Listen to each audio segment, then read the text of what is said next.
Okay, there was another video I did on installation of the featherweight interface program that supports the BlueRaven and the BlueJay, etc. And so I'm going to go in here and start up featherweight wFIP 2.0. We're going to talk a little bit about the graphics that are inside of here. So I'm going to say open it up. I'm going to say file open, and installed with it there's under program files, x86, featherweight altimeters, wFIP sample files. There are a number of files here, some for the older Raven 4, just a few flights, and then some also then for the BlueRaven, and a couple different flights on there. This Bada Boom rocket is submitted by Jason. It has both it's a two-stage, so it has parts for both the booster and the sustainer. Hit BlueRaven in both of them. I'm just going to look at the sustainer here first. And the BlueRaven exports this high rate and low rate data files, and then also has a BlueRaven summary. So I'm just going to load all three of those right now, and we'll see what we can do with the graphics. So I'm going to go ahead and say open. And first thing I'll notice is I know that these gyros and accelerators, etc., came from the high rate file. I kind of like my low rate files up at the top. There's currently the only thing that affects the load order is actually the sorting order of this dialog box. So I'm going to click on names, sort it in another direction. It doesn't matter which way you actually pick them. I'll say open.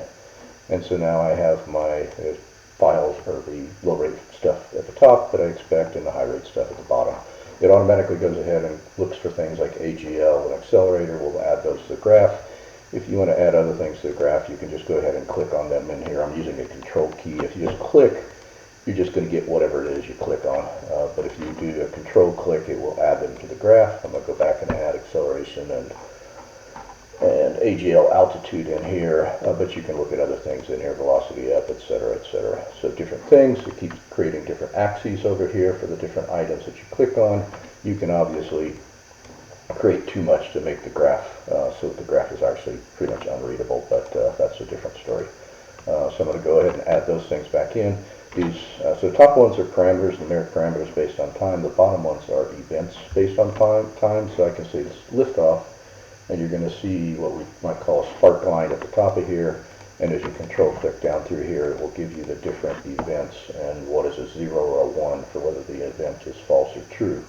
You can click in this graph here and scroll across, and it will tell you at a given point in time not only the numeric values in the bottom graph, but it will also tell you the true-false state of the different parameters up at the top. So you can go back and forth on there and see when apogee fired, etc. Apogee became true. You can see the accelerometer go a little haywire when the ejection charges fire.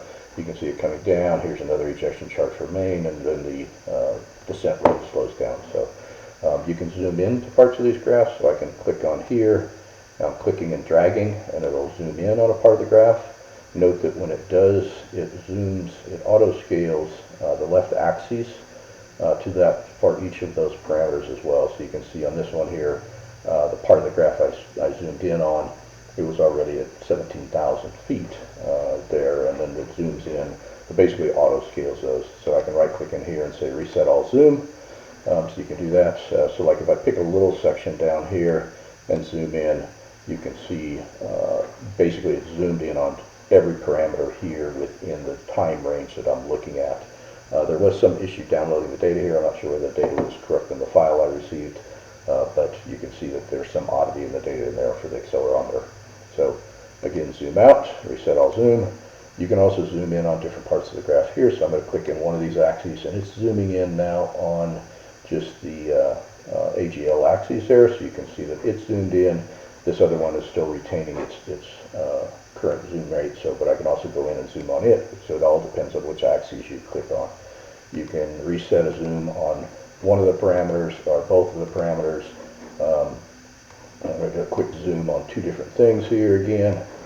Realize that if you go down here and say reset all zoom, you're back to the original graph. So anyhow, so you have all the different events in here from the BlueRaven file. You have the high rate data from the high rate file and the low rate data from the low rate file.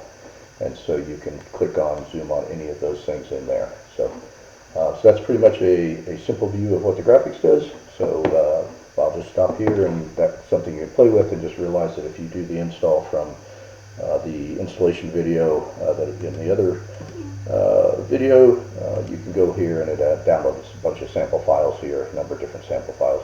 This support for the BlueRaven, it does still support the old Raven 4 data, so you can also go load the FIP-A data, and it will be just a little bit different, but similar type of data. It's still going to be parameters. The parameters are named a little bit different. The events are named a little bit different, but you can still do all the same features in here for Zoom and everything else. So that's it for this video, about 5 minutes. Hope that was useful. Thank you. Take care.